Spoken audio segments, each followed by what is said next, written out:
Même s'il fait extrêmement froid et que la forêt est couverte de neige, on a le droit à un beau soleil. Et franchement, est-ce que c'est pas par un temps pareil qu'on a envie d'allumer un feu? Alors aujourd'hui, on va allumer un feu grâce au soleil et grâce au Suncase Gear de chez Solar Brother.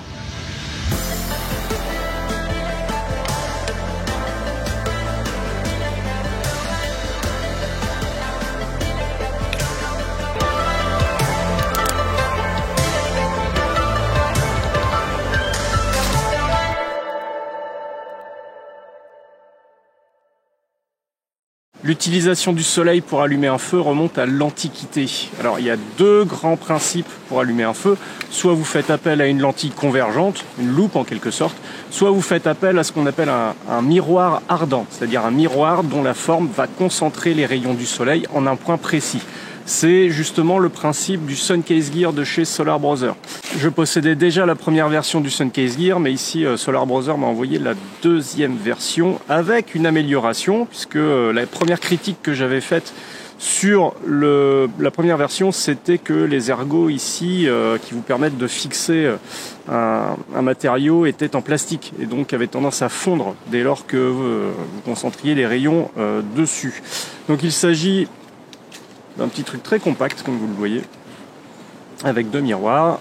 Vous placez votre amadou au sens large, puisque vous allez seulement pouvoir créer une braise grâce à ce miroir, et vous l'orientez correctement vers le soleil dans le but de concentrer les rayons donc, sur cet ergot. Ici, je vais utiliser du coton carbonisé que j'ai fabriqué moi-même, c'est très simple à faire. Et vous pouvez également utiliser de l'amadou. Il y a des petites feuilles de papier colorées en noir qui sont fournies avec la notice, donc vous pouvez les utiliser également. Tout ce qu'il faut, c'est que ce soit un matériau qui retienne bien la lumière du soleil, donc un matériau plutôt sombre. La seule difficulté, c'est l'enchâssement finalement de l'amadou dans les ergots. Si vous l'enfoncez un peu trop, les rayons ne seront pas bien concentrés. Si vous ne l'enfoncez pas assez, pareil. Il faut trouver le juste milieu, donc il faut juste tripatouiller, mais après, quand vous avez trouvé le point idéal, en à peine quelques secondes, c'est parti, vous avez déjà de la fumée qui sort et en l'occurrence, l'amadou s'embrase. Donc ce qu'il faut savoir, c'est que vous n'aurez qu'une braise grâce à ça, pas de flamme. C'est pourquoi il vous faut au préalable préparer un nid fibreux.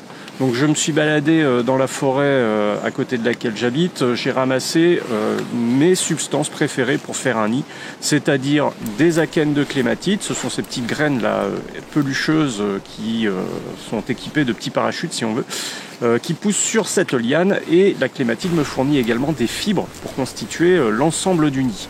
Donc je mets les graines de clématite à l'intérieur du nid, tout autour il y a les fibres qui vont permettre d'entrer en combustion, et je rajoute un petit peu de coton carbonisé également pour propager la braise. Comme ça, j'ai un nid de bonne qualité qui me permet d'obtenir des flammes très rapidement et assez facilement à partir du moment où j'ai une braise.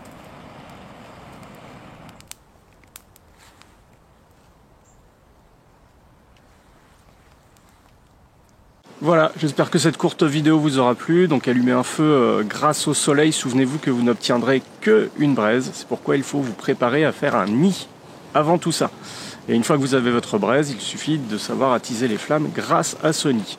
Je suis bien content d'avoir allumé un feu aujourd'hui pour pouvoir me réchauffer avec un bon café des bois. Donc merci à Solar Brother. C'est le miroir ardent le plus compact et efficace que j'ai. C'est-à-dire que j'ai d'autres miroirs ardents qui sont circulaires dans des petites boîtes, etc. Mais ça prend toujours un petit peu de place. Là, ça se replie, ça se glisse dans la poche. Et surtout, vous pouvez y encastrer un briquet mini-bic, les petits briquets bic. Ça vous permet d'avoir toujours une source de feu lorsque vous n'avez pas le soleil ou lorsque vous n'avez pas envie de vous fatiguer. Sachez également qu'on peut y mettre une sun caps. La sun caps, c'est un petit compartiment qui s'emboîte là-dedans et dans lequel vous pouvez conserver du coton carbonisé par exemple, ou alors y glisser des allumettes étanches ou des allumettes que vous pouvez gratter un peu n'importe où. Bref, c'est un petit compartiment qui vient se rajouter ici, qui vous permet de transporter des substances en plus. Donc c'est pas inintéressant. Et encore une fois, merci à Solar Brother, ce sont des mecs super sympas et surtout ils ont une belle éthique puisque tous leurs produits, si je ne dis pas de bêtises, les plans de tous leurs produits sont disponibles en open source. Donc quelque part vous pouvez les fabriquer vous-même à partir des plans. Ils ont une démarche vraiment bénéfique et généreuse, j'ai envie de dire. Donc c'est pour ça qu'il mérite quand même une petite pub de temps en temps. Allez, je vous souhaite une bonne journée à tous, bons allumages de feu si vous voulez vous amuser, et bon bushcraft à tous.